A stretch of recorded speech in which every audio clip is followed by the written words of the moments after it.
Sindicato Topa quer felicitar todo trabalhador trabalhando na imigração Aruba, incluindo mim mesmo pessoa que também trabalha no departamento aqui. Caminda Sindicato Topa quer estender uma felicitação a cada colega que trabalha no departamento de imigração, zowel na parte de Vergunning, o departamento de Guarnos Costa, o departamento no aeroporto e também na Wafi Barcadeira. Caminda que há dia especial que nós temos que recordar o 50 aniversário do departamento de imigração.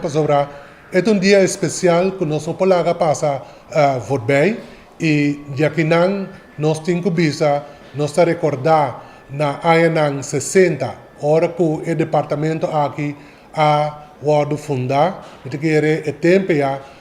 com esse que recordar com a trajetória de tempo a imigração a começar, a caminda, é tempo que o burger mês a começar a fazer trabalho de imigração, depois a começar a formalizar o departamento, bom de corpo policial de Antillas, é tempo e depois que Aruba a obter seu status à parte, a seguir, o Corpo Policial Arubano, e me tenho visto dia 2 de setembro de 2002, é dia que caminha que o Departamento de Imigração a decidir de sair para o Corpo Policial Arubano e a para arriba o mesmo dia e a me tenho visto orgulhosamente que nós temos uma trajetória de estar formalizando o departamento aqui e caminha conjuntamente com o sindicato